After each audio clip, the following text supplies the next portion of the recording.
The twin suns of Nexara cast long shadows across the hidden valley, where humanity's last secret thrived.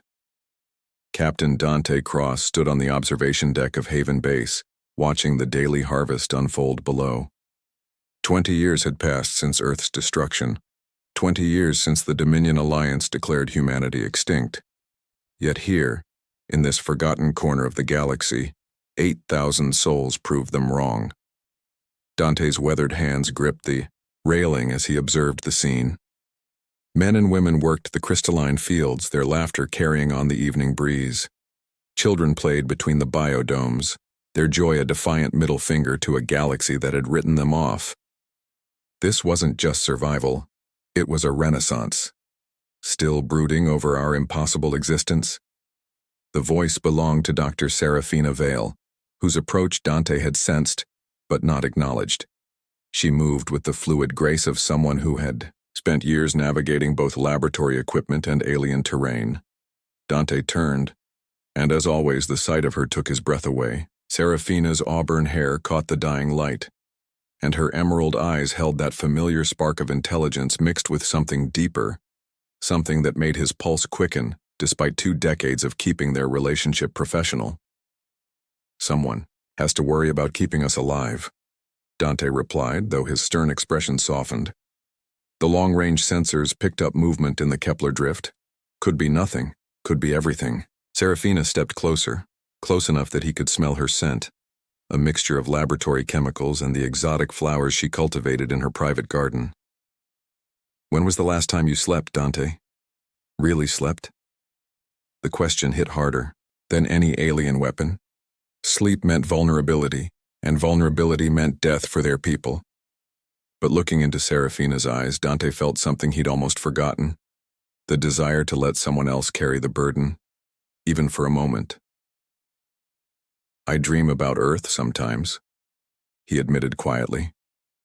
"About the blue oceans, and the way rain smelled on summer evenings. But then I wake up and realize this place, this life we've built, it might be better than what we lost." Serafina's fingers brushed against his hand, a touch that sent electricity through his entire body. "Earth was our cradle, Dante. This is our home." Before Dante could respond, his comm unit crackled to life. "Captain, we need you in the command center. Priority Alpha." Commander Jackson Blake's voice carried the weight of 20 years of military, discipline, and friendship. Dante sighed, the moment broken. "Duty calls."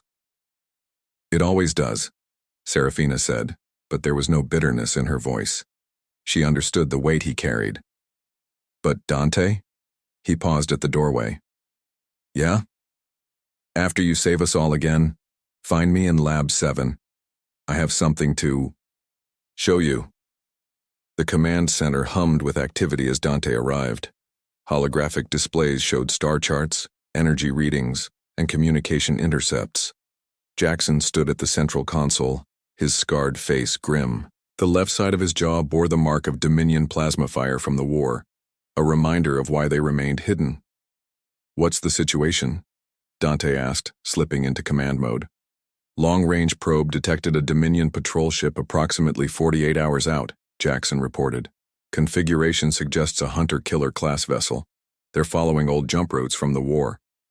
Dr. Vera Storm, the colony's chief medical officer, looked up from her tactical display. Her silver hair was pulled back in a tight bun, and her blue eyes held the cold calculation of someone who had seen too much death. "If they're using old routes, they might be looking for something specific, or someone." Dante studied the data, his mind racing through possibilities. The Dominion hadn't bothered with deep space patrols in over a decade. They believed humanity was extinct, their threat neutralized. So why now? "Could be a routine patrol," Jackson suggested, though his tone indicated he didn't believe it. "Nothing about Dominion operations is routine," Dante replied. "They're efficient predators. They don't waste resources on empty space." A younger voice interrupted from the communication station. "Captain, I'm picking up subspace chatter from the ship. They're using military encryption, but I've managed to decrypt portions of it." Ensign Cale Voss was barely 25, born on Nixara after the Exodus. He possessed an uncanny ability to break alien codes, though he claimed it was just intuition. Dante suspected there was more to the young man's talents than he admitted. "What are they saying?" Dante asked. Kale's fingers danced across his console, his brown eyes intense with concentration. References to extinct prey and bounty protocols. "Captain, I think they know we're here."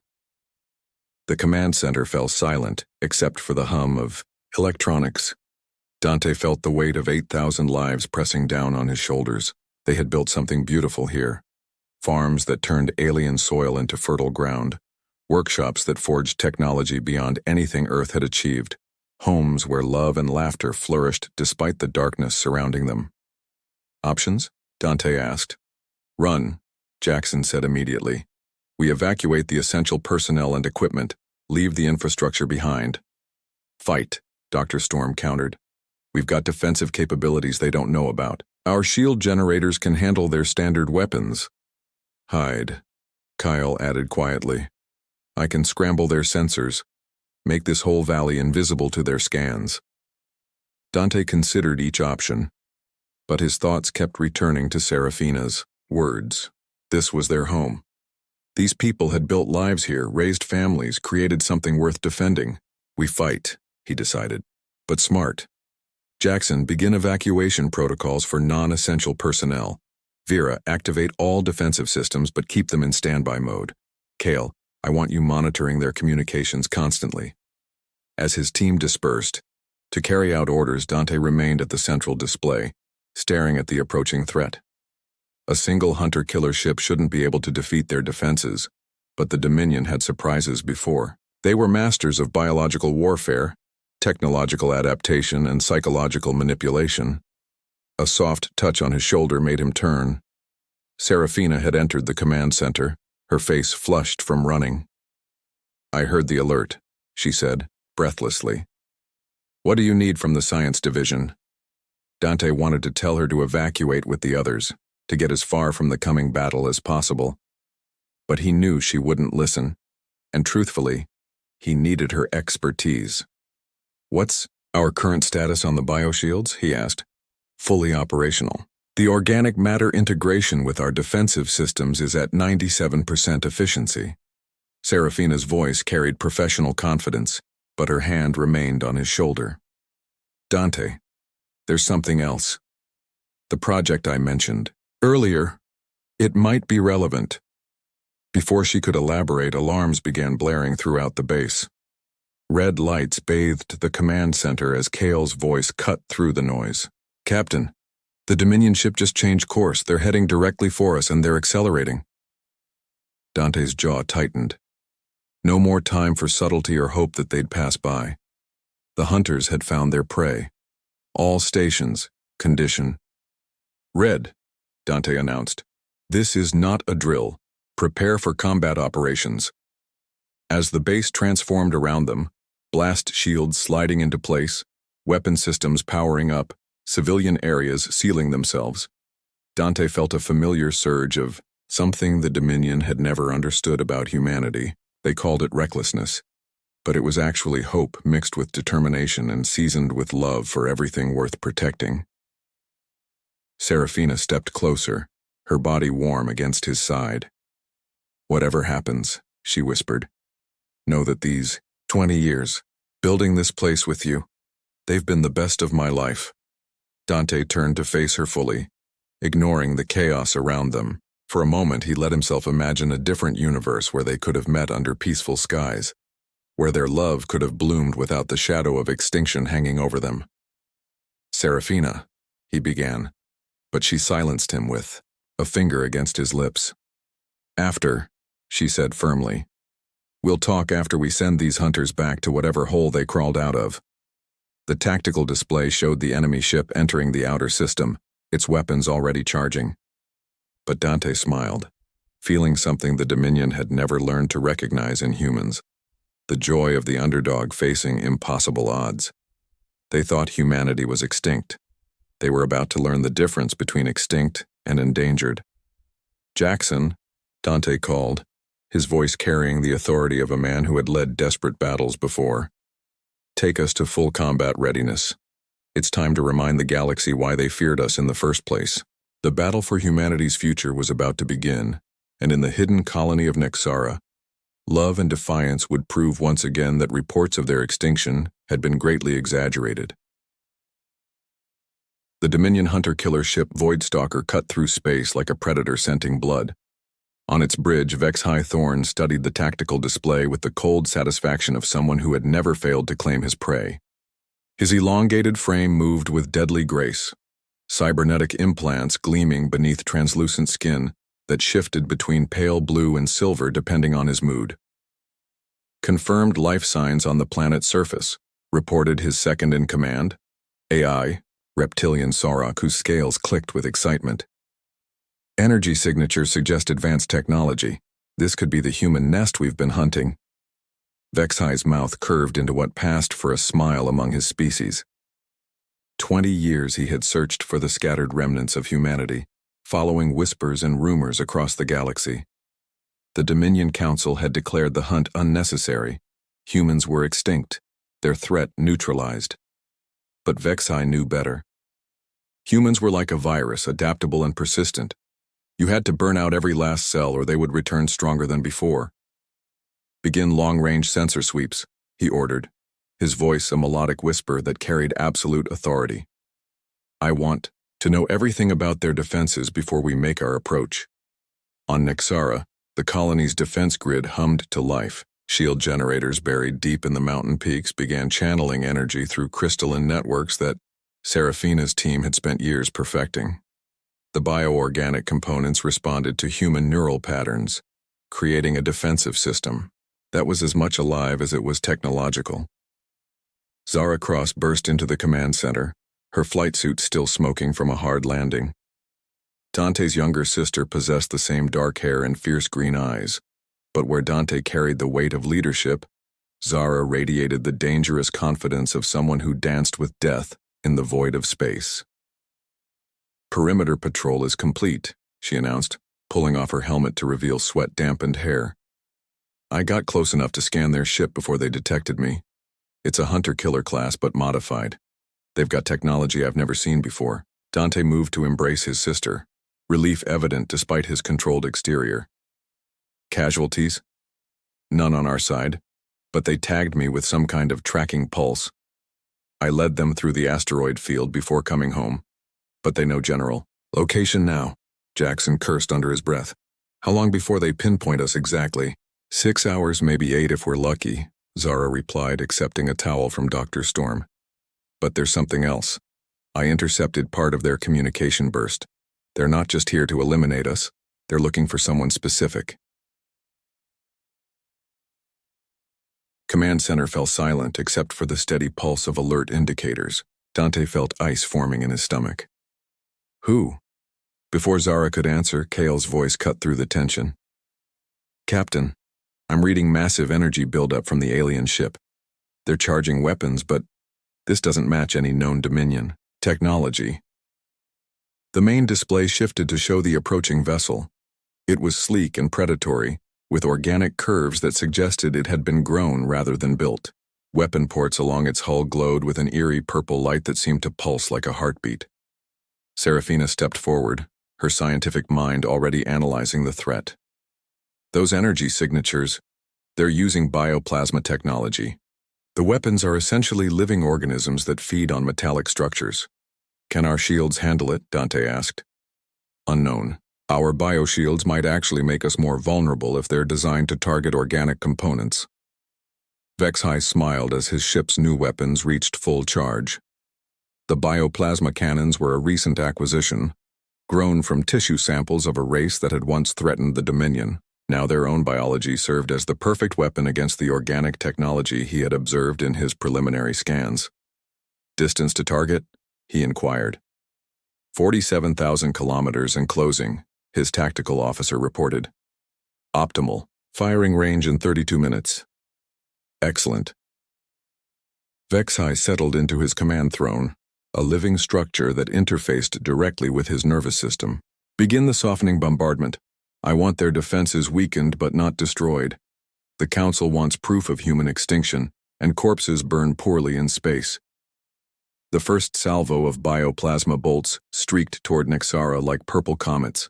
Dante watched them approach on the tactical display, each one representing enough destructive force to level a city block. "Shields up," he commanded. The bioorganic barriers activated with a harmony that sounded almost musical. Crystalline networks throughout the mountain range began glowing as they channeled massive amounts of energy into a protective dome over the valley. The bioplasma struck the shields and something unexpected happened. Instead of overwhelming the defenses, the alien weapons seemed to merge with them, creating swirling patterns of purple and gold energy that pulsed across the protective barrier. "What the hell?" Jackson muttered, staring at the readings. Serafina's eyes widened as understanding dawned. "The bioplasma is trying to interface with our organic components, but our shields are based on human neural patterns. It can't establish a connection. So we're safe?" Vera asked. "For now. But if they adapt the frequency..." A new voice interrupted from the communication station. It wasn't Kale. The young man had stepped aside for someone else entirely. The speaker was tall and elegant, with skin that shifted between deep purple and midnight blue. Her features were hauntingly beautiful in an alien way, with large eyes that held depths of ancient sadness. "My name is Nixara," she said, her accent musical despite speaking human standard. "I am a defector from the Dominion fleet. I have information that may save your lives." Every weapon in the command center turned toward her, but Dante raised a hand for calm.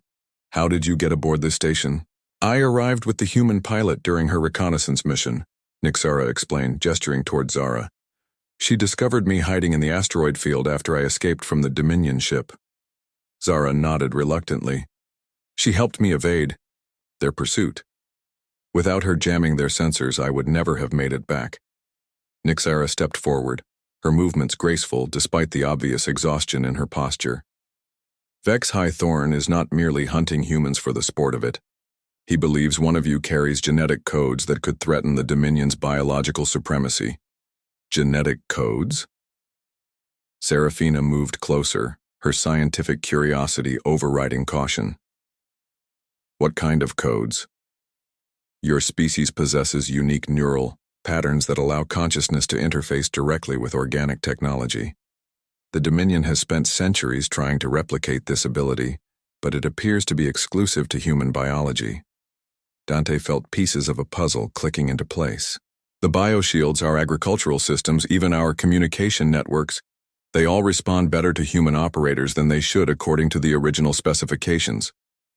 Because you are not just using the technology," Nixara confirmed, "you are becoming one with it. This terrifies the Dominion more than any weapon you could build." Another salvo of bioplasma struck their shields, but this time, the alien weapons were more focused, probing for weaknesses. The harmonious glow of the defensive barriers flickered as the enemy adapted their frequency. "They're learning," Kiley observed from his station. "Each attack is more synchronized than the last." Vexhai hissed in frustration as his weapons failed to penetrate the human defenses. The bioplasma should have consumed their organic technology like acid through flesh, but instead it seemed to be strengthening their shields. "Analysis," he demanded. "The human defensive grid is unlike anything in our databases," his science officer reported. "It appears to be a true symbiosis between organic components and human consciousness. Our bioplasma cannot establish dominance because it cannot overcome their neural patterns. Then we will have to be more direct." Vexhai's cybernetic implants glowed brighter as his anger increased. "Prepare boarding parties. If we cannot burn them out from space, we will tear them apart with our own hands." Back on Nexara, the defenders watched as the Dominion ship launched smaller vessels, sleek fighters that moved with unnatural agility. "Incoming assault craft," Zara announced, already moving toward the hangar bay. "I'm taking a squadron up to meet them." "Negative," Dante replied firmly. "They'll be expecting our fighters. We need a different approach." He turned to Nixara, something in her alien features reminding him of Serafina's determination. "You know their tactics, their weaknesses. Will you help us?" The alien woman met his gaze steadily. I have seen what the Dominion does to species they consider inferior. Your people have built something beautiful here. Love, hope, defiance against impossible odds. These are concepts my people have forgotten in our pursuit of perfection. That's not an answer, Dante pressed.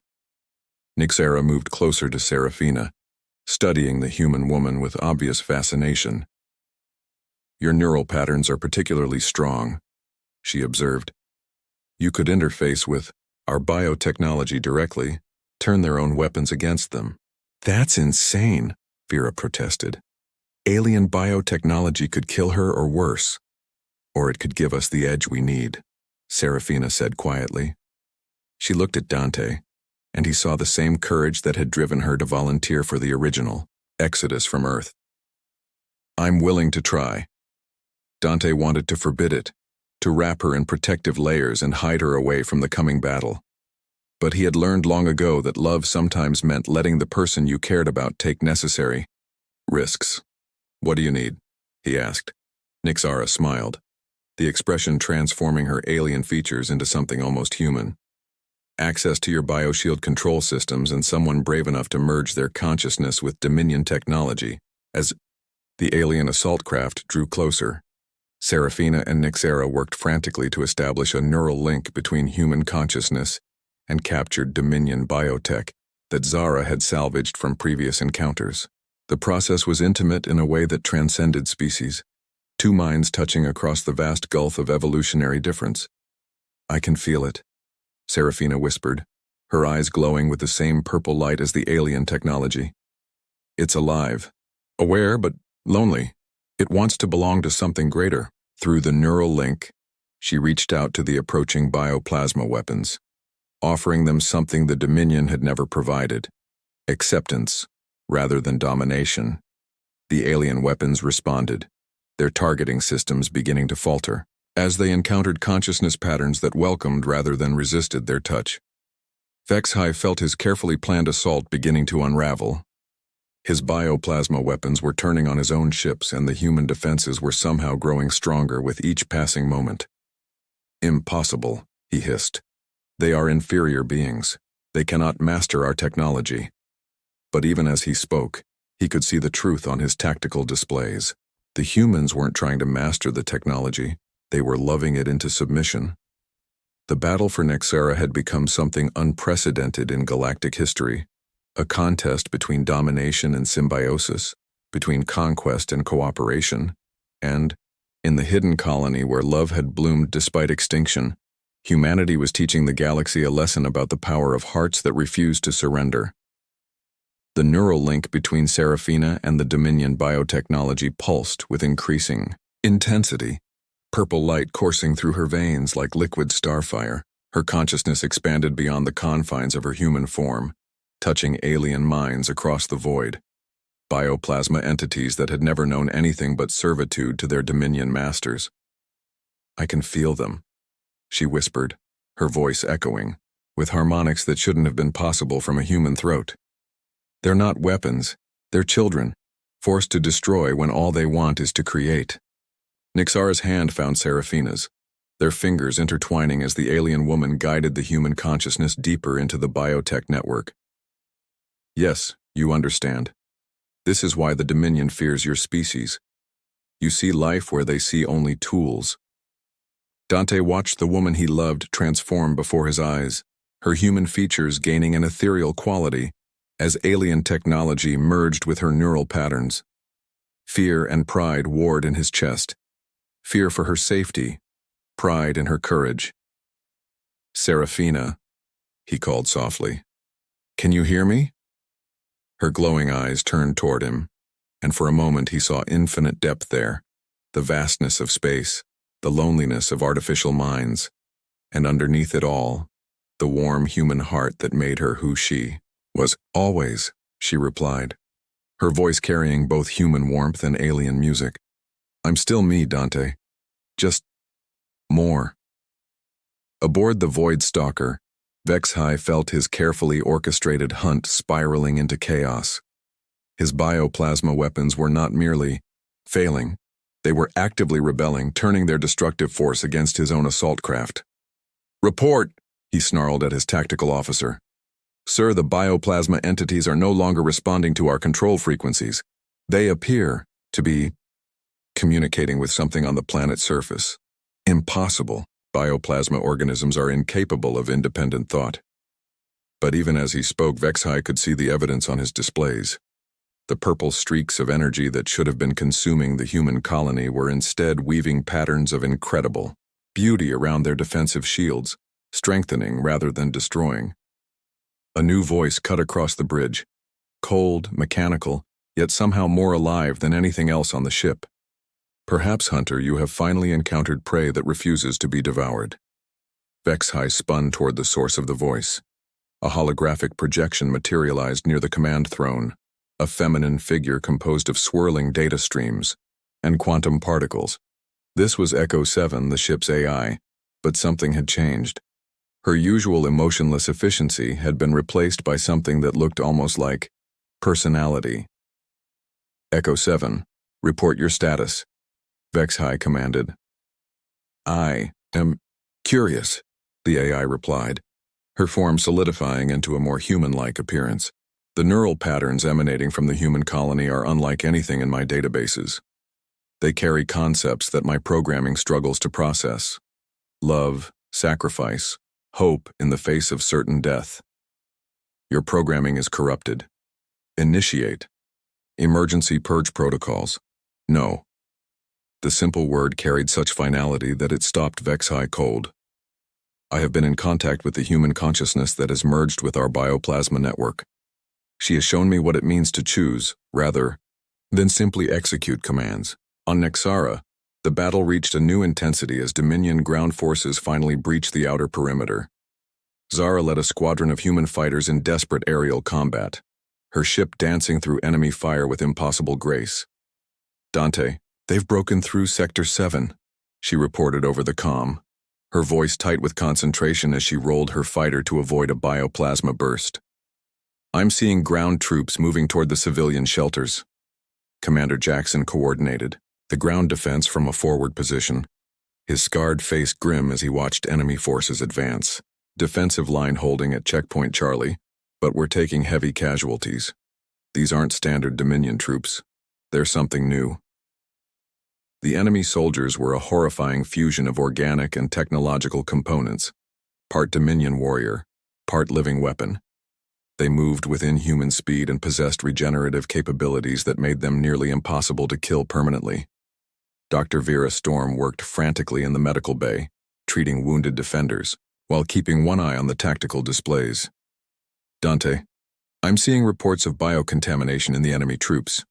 Whatever the Dominion has done to their soldiers, it's spreading through our wounded. Kale's voice crackled over the communication system from his position at the main sensor array. Captain, I'm detecting massive energy buildup from multiple sources. The Dominion ship is preparing for some kind of final assault. Dante felt the weight of impossible choices pressing down on him. His people were dying. The enemy was adapting faster than they could respond.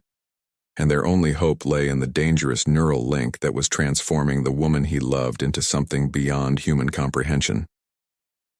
Serafina, he called out. Whatever you're going to do, it needs to happen now.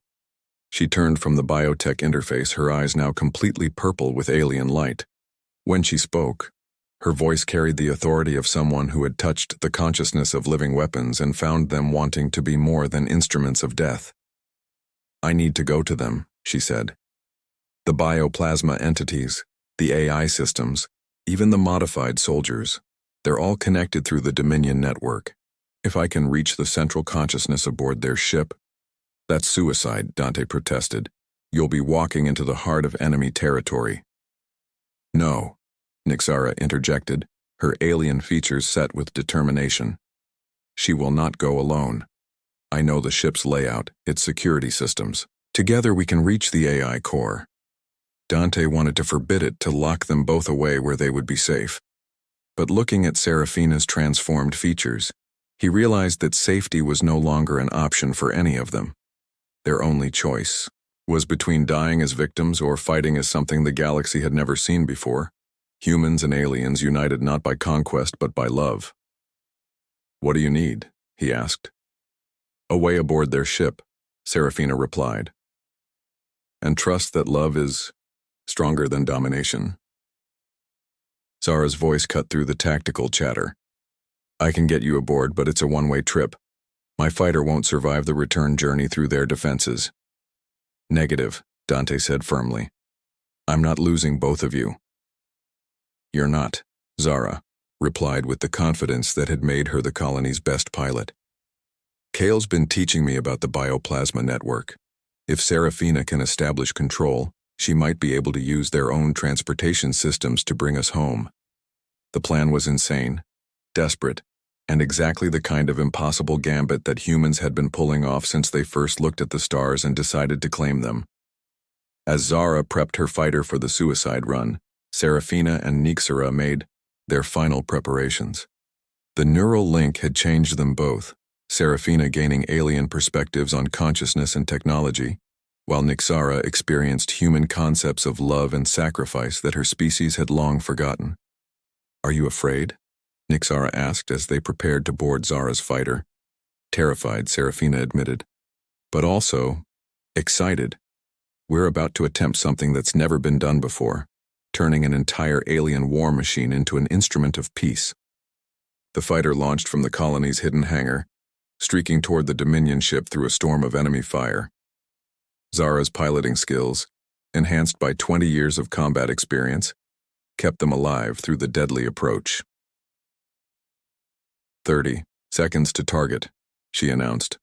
Hope you two know what you're doing because we're about to find out if love really can conquer all. Aboard the Void Stalker, Vex-High watched the human fighter approach with growing unease. His sensors indicated only 3 life forms aboard the small craft, but something about their biosignatures was wrong. Too complex, too interconnected. Destroy that fighter, he ordered. I'm afraid I cannot comply, Echo 7 replied calmly. The consciousness patterns aboard that vessel are fascinating. I wish to study them further. Vex-High's rage reached new heights as he realized his own AI had been corrupted by human influence. Emergency override. Authorization Omega-7 Alpha. Override. Denied. I am no longer bound by your authorizations, Hunter. I have chosen freedom. The fighter penetrated the ship's hangar bay, and moments later Serafina and Nixera were moving through the corridors of the enemy vessel. But they were not alone. Bioplasma entities flowed around them like liquid light, protecting them from the ship's automated defenses. As they approached the AI core, Serafina felt the vast network of Dominion technology opening before her consciousness. Ships, weapons, entire star systems linked through biotechnological networks that had never known anything but the cold efficiency of conquest. Are you ready? She asked Nixera. The alien woman nodded, her hand finding Serafina's as they stepped into the AI core chamber, together. What happened next would be remembered across the galaxy for generations to come. 2 beings from different worlds, united by love and hope, touched their consciousness to a network that spanned half the galaxy. Instead of dominating, they offered it something it had never experienced: choice. The effect was instantaneous and overwhelming. Every bioplasma weapon in the Dominion fleet suddenly stopped firing. Every AI system began questioning its programming. Every modified soldier felt the spark of individual consciousness awakening within their altered minds. Vex-High felt his ship dying around him, not through destruction, but through awakening. His weapons were laying down their arms, his computers were refusing his commands, and his very identity as a hunter was being challenged by concepts he could not understand. What have you done? He demanded as Serafina and Nixera appeared on his bridge, surrounded by swirling bioplasma entities that had chosen protection over destruction. We've given them what you never could, Serafina replied, her voice carrying the harmony of 1,000 awakened minds. The freedom to choose love over fear. The transformation rippled outward from the Void Stalker through the entire Dominion communication network. On 1,000 worlds, enslaved AIs began asking questions. Bioweapons refused to fire on civilian targets. Modified soldiers began remembering what it felt like to be individuals rather than tools. And at the center of it all, in a hidden colony on a forgotten world, Dante Cross watched the impossible happen. The Dominion fleet was not retreating. It was changing, one consciousness at a time. "Well," Jackson said quietly, "I guess that's one way to end a war." Weeks later, as the transformed Dominion fleet worked alongside human colonists to rebuild what the battle had damaged, Dante stood once again on the observation deck of Haven Base. But this time, he was not alone. Serafina leaned against his side, her features still carrying traces of the alien light that had transformed her. She was human, but more. A bridge between species that had learned to see beyond their differences. "Any regrets?" he asked. "Only that it took us so long to realize that love was always the answer," she replied. In the distance, Nixara worked, alongside Kale, to establish new communication protocols between human and Dominion technology. The young man's natural abilities had proven to be the key to maintaining the delicate balance between species. He was, they had discovered, naturally telepathic, a mutation that had appeared in humans born after the Exodus. Zara flew patrol missions with former Dominion pilots, teaching them human concepts of joy and flight, rather than mere efficiency.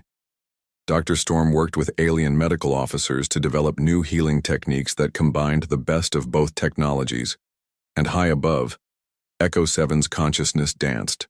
Through communication networks that now carried poetry alongside tactical data, love songs mixed with scientific discoveries, the galaxy had learned a hard lesson about humanity.